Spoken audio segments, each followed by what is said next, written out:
আপনি দেখছেন news now, আমরা জানি কোনটা খবর। नमस्कार, आप सभी देख रहे हैं न्यूज नाउ में आज का समाचार।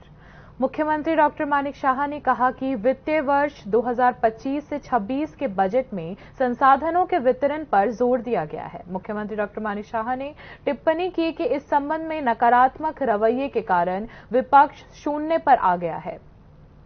शुक्रवार को मुख्यमंत्री डॉक्टर मानिक शाह ने विधानसभा में वित्तीय वर्ष 2025-26 के पूर्ण बजट पर बात की। मुख्यमंत्री डॉक्टर मानिक शाह ने टिप्पणी की कि नकारात्मक मानसिकता के कारण विपक्ष शून्य पर आ गई है। मुख्यमंत्री डॉक्टर मानिक शाह ने यह भी कहा कि विपक्ष ने प्रचार किया था कि 2023 के विधानसभा चुनाव में मुख्यमंत्री समेत सभी मंत्री हार जाएंगे, लेकिन प्रधानमंत्री नरेंद्र मोदी के कुशल नेतृत्व में राज्य में दूसरी बार भाजपा की सरकार बनी।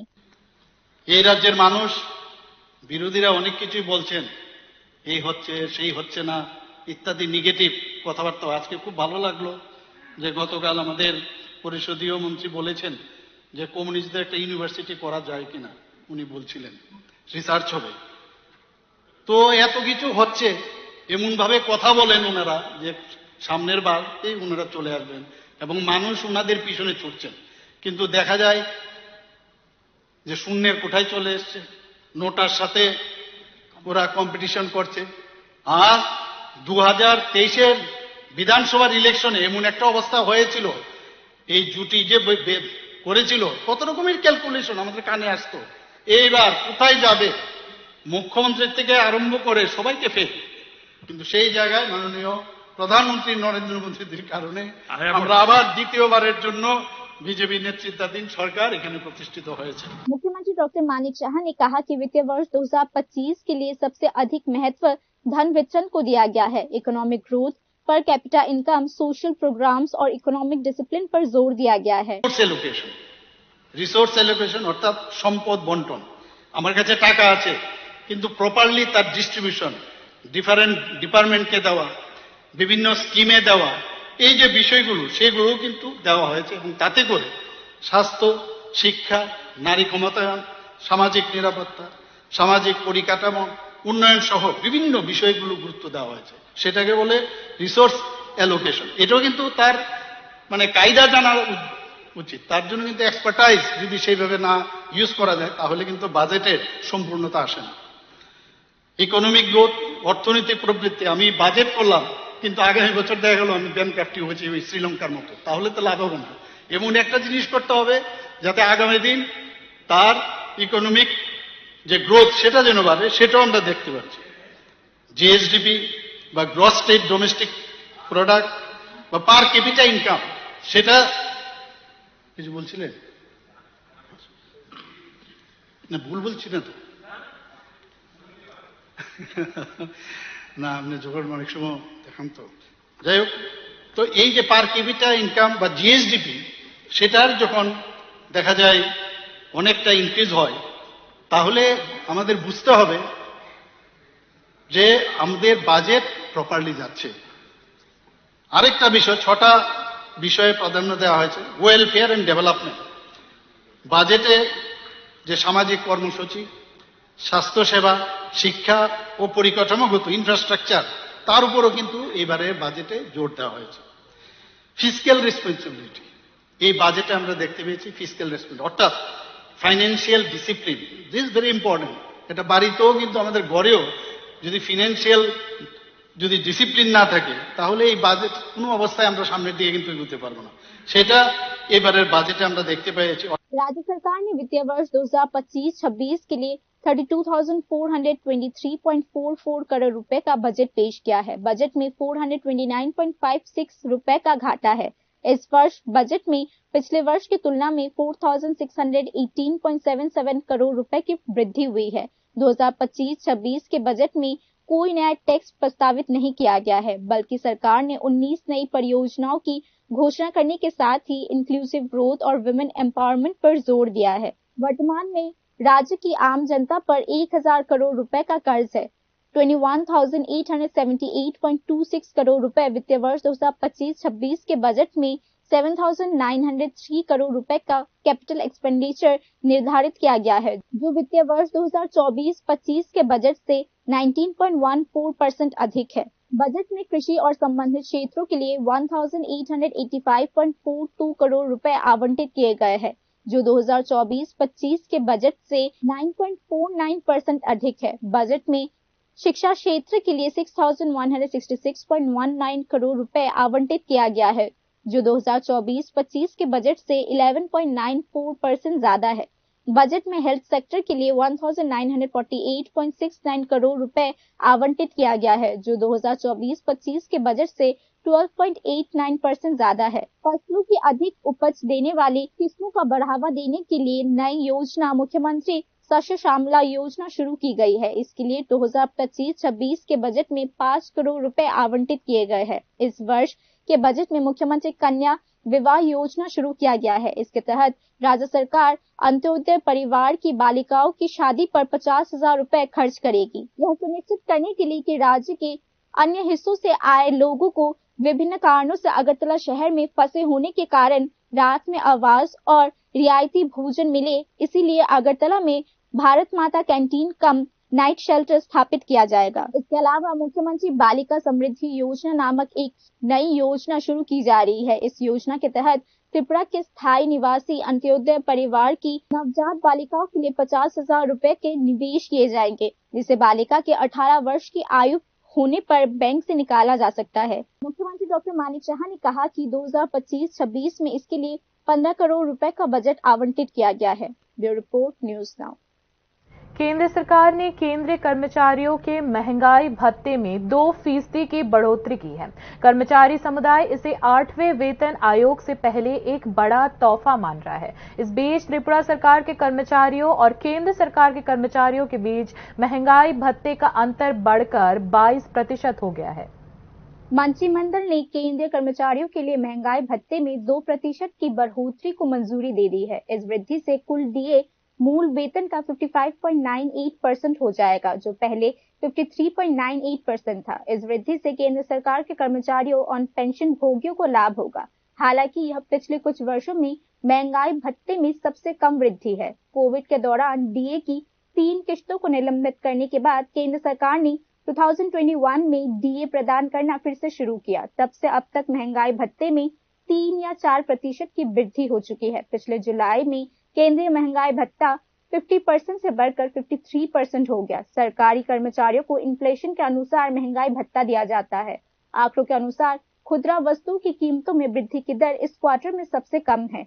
यह डीए निर्धारित करने के एक मानदंडों में से एक है। इस कारण से आर्थिक विश्लेषकों का मानना है कि इस बार डीए वृद्धि दर सबसे कम आई है। इसी बीच केंद्र सरकार के कर्मचारियों के महंगाई भत्ते में 2% की वृद्धि के कारण त्रिपुरा सरकार के कर्मचारियों और केंद्रीय कर्मचारियों के महंगाई भत्ते के बीच 22% का अंतर आ गया है। Bureau report, News Now. राजतंत्र के पक्ष के लोगों पर भरोसा कर राज्य के लोगों की आवाज दबाना चाहती है भाजपा। ऐसा शनिवार को आरोप लगाया सीपीआईएम राज्य सचिव जितेंद्र चौधरी ने। कुमारी मधुती रूपश्री शहीदान दिवस मनाने के दौरान ये टिप्पणी की जितेंद्र चौधरी ने। नए चेहरे और नए नारे के बीच सामान्य जनता का शोषण जारी है, ऐसा भी इस दिन आरोप लगाया जितेंद्र चौधरी ने। আজকের দিনে ত্রিপুরার যে সমস্ত গণতান্ত্রিক মানুষকে আমাদের আরো যোদ্ধা লড়াই করতে হবে, যে নতুন কায়দায় নতুন চেহারা পড়ে নতুন স্লোগান তুলে নতুন নাম নিয়ে তথাকথিত বিকশিত ভারত সুশাসনের নামে এই ত্রিপুরার যে ৪৪ লক্ষ মানুষের সামনে যারা সেই শোষণকে ফিরিয়ে আনতে চাইছে তাদের বিরুদ্ধে প্রতিবাদ ধ্বনিত করতে হবে। जनजाति गण मुक्ति परिषद ने मंत्री रतनलाल नाथ को मंत्रिमंडल से बर्खास्त करने की मांग को लेकर राज्यपाल इंद्रसेना रेड्डी नल्लू के पास पत्र भेजा। 24 मार्च को त्रिपुरा विधानसभा में विपक्षी दल के नेता जितेंद्र चौधरी जब एक भ्रष्टाचार मामले पर चर्चा कर रहे थे, जिसमें शासक दल के एक मंत्री के परिवार का नाम था, तब मंत्री रतनलाल नाथ ने जितेंद्र चौधरी के जाति और जातीय उत्पीड़न का उल्लेख करते हुए उन्हें धमकी दी और विपक्षी दल के नेता की आलोचना भी की। ऐसा पत्र में लिखा है गण मुक्ति परिषद ने।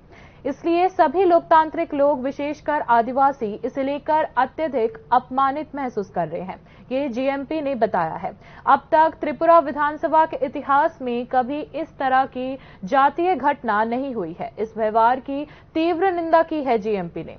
मंत्री रतनलाल नाथ के व्यवहार से विधानसभा की प्रतिष्ठा को ठेस पहुंची है, इसलिए उन्हें शीघ्र ही मंत्रिमंडल से बर्खास्त किया जाए, यह गणमुक्ति परिषद ने राज्यपाल को लिखे पत्र में उल्लेख किया।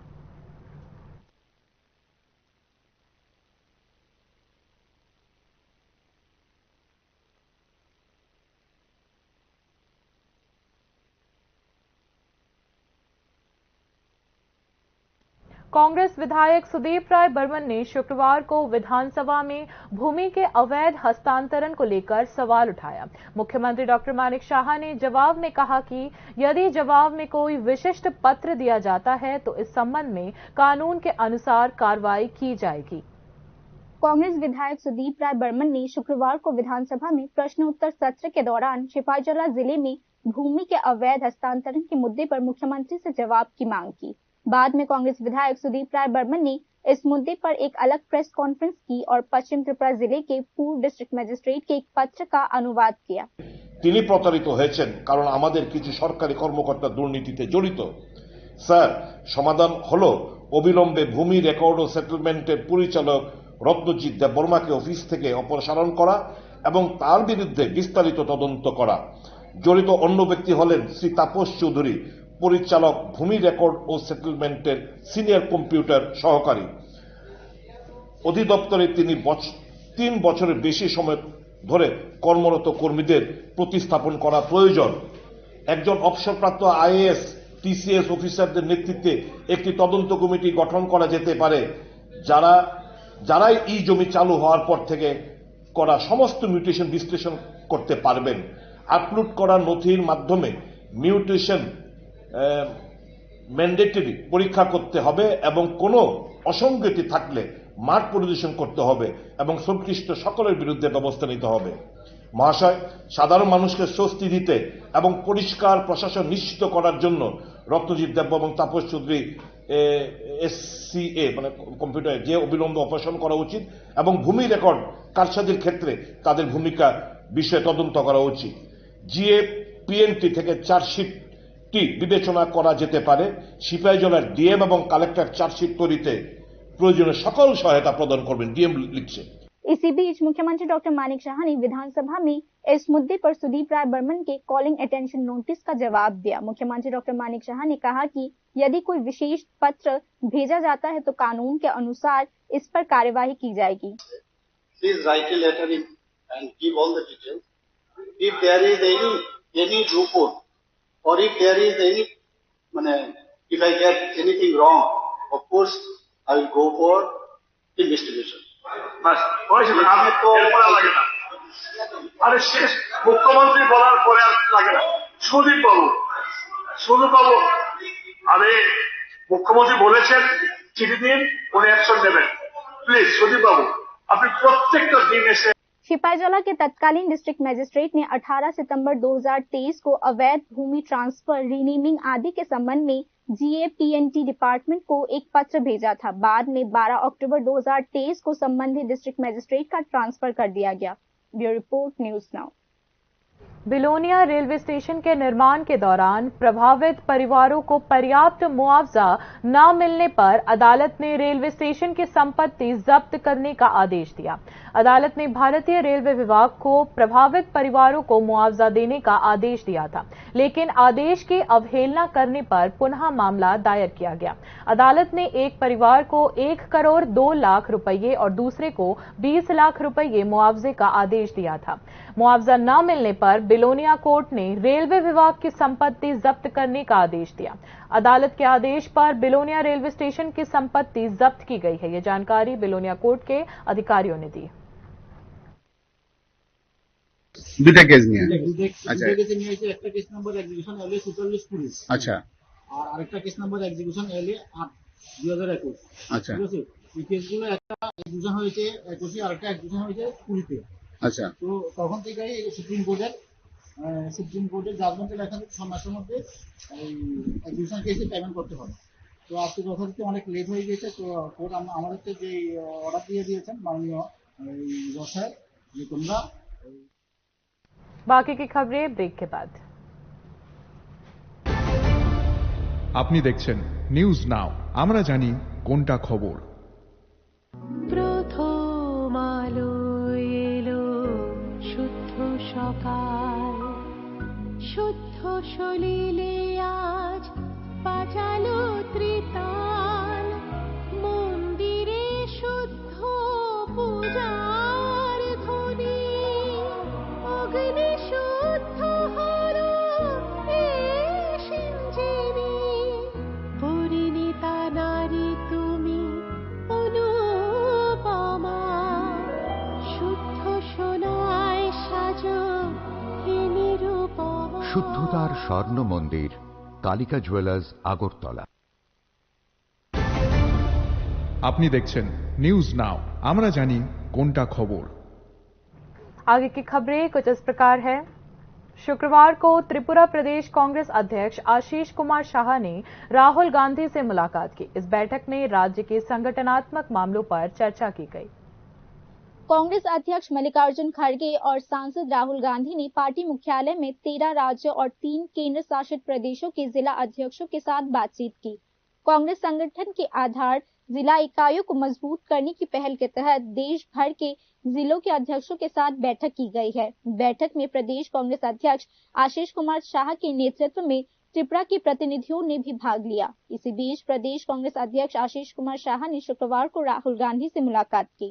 प्रदेश कांग्रेस अध्यक्ष आशीष कुमार शाह ने कहा कि उन्होंने राहुल गांधी के साथ राज्य के संगठनात्मक मुद्दों, भ्रष्टाचार और राज्य और जनजातियों की समग्र स्थिति पर चर्चा की। इस अवसर पर प्रदेश कांग्रेस कमेटी के इंचार्ज और एमपी सप्तगिरी शंकर उलाका भी उपस्थित थे। उल्लेखनीय है कि कांग्रेस अध्यक्ष मल्लिकार्जुन खड़गे ने बैठक में संकेत दिया था कि जिला अध्यक्ष पद समेत अन्य नियुक्तियों में स्थायी नेताओं की सिफारिशों पर प्राथमिकता नहीं दी जाएगी। कांग्रेस ने कहा कि चुनाव का आधार सबसे योग्य, प्रतिबद्ध और मेहनती होगा। जिला अध्यक्षों की बैठक में पार्टी जिला इकाइयों को मंडल स्तर तक सक्रिय रखने के साथ ही उनकी आर्थिक ताकत बढ़ाने के कार्यक्रमों पर भी तैयारी की गई है। कांग्रेस ने कहा कि चुनाव जीतने के लिए मतदाता सूची की प्रभावी निगरानी के साथ साथ सड़क पर संघर्ष की आवश्यकता होगी। बैठक में कर्नाटका, तमिलनाडु, केरला, अरुणाचल प्रदेश, गोवा, लक्षद्वीप, मणिपुर, मेघालय, मिजोरम, नागालैंड, पुडुचेरी, तेलंगाना, त्रिपुरा और आंध्र प्रदेश के प्रतिनिधियों ने भाग लिया। Bureau report, News now. प्रशिक्षण के बाद त्रिपुरा से 5 लोगों का चयन अग्निवीर अधिकारी के रूप में किया गया। इन 5 अग्निवीर कर्मियों का चयन लिखित और शारीरिक परीक्षण के बाद किया गया। आसाम राइफल में प्रशिक्षण के बाद त्रिपुरा के 5 लोगों का चयन अग्निवीर के रूप में किया गया है। प्रशिक्षण के लिए रजिस्ट्रेशन की अवधि 13 फरवरी से 22 मार्च 2024 तक थी। इसके बाद 26 मार्च से 28 अप्रैल 2024 एक कॉम्प्रिहेंसिव कोचिंग प्रोग्राम आयोजित किया गया। आसाम राइफल यह सुनिश्चित करता है कि सभी उम्मीदवारों को प्रशिक्षण के दौरान कोचिंग, एकोमोडेशन और भोजन की सुविधा प्रदान की जाए ताकि वे चयन प्रक्रिया के लिए अच्छी तरह से तैयारी कर सके। अग्निवीर के लिए ऑनलाइन कंप्यूटर बेस्ड एग्जाम 22 अप्रैल 2024 को हुई। सीबीई में सफल उम्मीदवार 3 जून 2024 से फिजिकल ट्रेनिंग पर केंद्रित दूसरे चरण की कोचिंग में शुरू हो गए। इसके बाद अभ्यर्थी 17 से 19 जनवरी 2025 तक फिजिकल और मेडिकल टेस्ट के लिए उपस्थित हुए, जहां उनकी स्टेमिना और एबिलिटीज का कठोर मूल्यांकन किया गया। रिगरस सिलेक्शन प्रोसेस के बाद क्वालिफाइड 5 कैंडिडेट्स हैं: रोहित देबबर्मा, दीप दास, अनिरुद्ध दे, कौशिक शुक्लदास और अजय देवनाथ। त्रिपुरा में ये 5 सफल उम्मीदवार अग्निवीर अधिकारी के रूप में देश के लिए सेवा करेंगे। Bureau report, News now. करीब 7 महीने पहले बॉक्सोनगर विधानसभा के पांचनालिया गांव में जल जीवन मिशन के तहत हर घर जल योजना के तहत पीने का पानी मुहैया कराया गया था, लेकिन लंबा समय बीत जाने के बावजूद इस इलाके में अब तक पीने का पानी क्यों नहीं आपूर्ति किया गया है, इसे लेकर सवाल उठते हैं। गांव वासियों ने इस समस्या को ग्राम प्रधान और पंचायत के सामने उठाया, लेकिन इसका अभी तक कोई समाधान नहीं निकला है। अब वे संबंधित विभाग से शीघ्र जल आपूर्ति की मांग कर रहे हैं। আমরা তো পানির সমস্যা, পানি পাই না, প্রায় আজকে 4-5 বছর হইব পানি কষ্ট পাইতে আছি। প্রধানমন্ত্রী তো জানাইছি, তারা তো আমরা সামনে পঞ্চায়েতে কল দেয়। वर्तमान में राज्य में मछली उत्पादन 85,805 मीट्रिक टन प्रति वर्ष है। इस स्थिति में 31,000 मीट्रिक टन मछली की कमी भी पाई गई। मत्स्य पालन मंत्री सुधांशु दास ने शुक्रवार को विधानसभा में यह जानकारी दी। राज्य में वर्तमान में 1,17,287.6 मीट्रिक टन मछली की मांग है। इस मामले में मछली की एनुअल पर कैपिटा डिमांड लगभग 27 केजीज की है। फिशरीज मिनिस्टर सुधांशु दास ने शुक्रवार को विधानसभा में प्रश्नोत्तर काल के दौरान यह बात कही। प्राय 1,17,287.46 মেট্রিক টন ফিশ আমাদের এই রাজ্যে চাহিদা রয়েছে, অর্থাৎ 1,17,287 মেট্রিক টনের মাছের আমাদের ডিমান্ড আছে এই রাজ্যে। অর্থাৎ আমরা সবাই মিলে যে মাছ খাই, ফিশারি ডিপার্টমেন্টের তথ্য অনুযায়ী প্রত্যেক ব্যক্তি বছরে 27 কেজি মাছ প্রয়োজন, এট দ্য রেট অফ 27 पर हेड। राज्य में वर्तमान में 85,805 मेट्रिक टन मछली का प्रोडक्शन होता है। इस स्थिति में लगभग 31,000 मेट्रिक टन मछली की कमी है। मंत्री सुधांशु दास ने आज कहा कि मछली की कमी को पूरा करने के लिए आंध्र प्रदेश, वेस्ट बंगाल और कुछ मामलों में बांग्लादेश से मछली की आयात की जाती है। प्रोडक्शन এই মুহূর্তে যেটা রয়েছে সেটা হচ্ছে 85,805 মেট্রিক টন, অর্থাৎ 2018 থেকে এখন পর্যন্ত প্রায় 10 থেকে 12,000 মেট্রিক টন মাছের উৎপাদন কিন্তু আমরা বৃদ্ধি করেছি। সেটা নিয়েও আমাদের 85,805 মেট্রিক টন মাছের আমাদের উৎপাদন আছে এই রাজ্যে। উৎপাদনের মূল যেটা উৎস আমাদের রাজ্যের নদী, নালা, জলাশয়, পুকুর, ইনল্যান্ড ফিশারি বা বড় জলাশয় যেটা ডুম্বুর জলাশয় রয়েছে, এই সবকিছু মিলে আমাদের 85,000 মেট্রিক টনের মাছের আমাদের উৎপাদন রয়েছে। স্বাভাবিক কারণে সেখানে 31,000 মেট্রিক টনের মাছের আমাদের ঘাটতি আছে। এই ঘাটতি মাছ আমরা বহিরাজ্য থেকে আনি, বিশেষ করে অন্ধ্রপ্রদেশ, ওয়েস্ট বেঙ্গল, কখনো কখনো আমাদের পার্শ্ববর্তী देश बांग्लादेश থেকে আমরা। फिशरीज मिनिस्टर सुधांशु दास ने कहा कि राज्य में मछली उत्पादन बढ़ाने के लिए अनयूज्ड वाटर बॉडीज को मछली पालन के लिए उपयुक्त बनाने पर पहल की गई है। वित्तीय वर्ष 2024-25 में मछली पालन हेतु 579.66 हेक्टेयर जल निकायों पर नई पहचान की गई है। Chief minister fisheries development scheme के तहत धान उत्पादन किसानों को मछली पालन के लिए भी प्रोत्साहित किया जा रहा है। मंत्री सुधांशु दास ने बताया कि मछली पालन को बढ़ावा देने के लिए फिशरीज असिस्टेंस स्कीम के तहत 3,000 मत्स्य कृषकों को सहायता प्रदान की जा रही है। मत्स्य पालन के लिए डुम्बो रिजर्वायर में 1,512 एस कल्चर स्थापित की गई है। इसके अलावा फिशरीज मिनिस्टर सुधांशु दास ने आज विधानसभा को बताया कि उन्नकोटी जिले में 100 करोड़ रुपए की लागत से बन रहे इंटीग्रेटेड एक्वा पार्क से 500 मेट्रिक टन मछली उत्पादन का लक्ष्य रखा गया है। Bureau report, News Now. Udaipur Gokul Nagar इलाके के 12 साल के एक लड़के दीपांतो देवनाथ ने दोस्तों के साथ खेलते हुए बारूद से भरी एक वस्तु को हाथ लगाने के साथ ही अपने दोनों हाथ आग से जला लिए। ऐसा उसके पिता बिप्लब देवनाथ ने बताया। वर्तमान में लड़का गोमती जिला अस्पताल में इलाजरत है। दीपांतो देवनाथ ने अपने दोस्तों के साथ क्रिकेट खेलते हुए जंगल में एक गोल आकार की वस्तु पाई, जिसे उठाने पर उसमें आग लग गई और उसके हाथ जल गए। परिवार ने तुरंत उसे गोमती जिला अस्पताल पहुंचाया, जहां वह सर्जिकल डिपार्टमेंट में इलाज करवा रहा है। ছেলেটার বয়স ছিল দীপান্তো দেবনাথ, 13 বছর। বললো যে খেলতে গিয়ে বল খুঁজতে গিয়ে হাত ঢুকিয়ে দিয়েছিল, এটাই। কিন্তু ছেলেটা তো তখন ব্যথায় কাটছিল, মগের মধ্যে চলে হাত পেয়েছিল, তো সার্জারি। बाकी न्यूज अपडेट्स के लिए देखते रहिए न्यूज नाउ। शुभ रात्रि।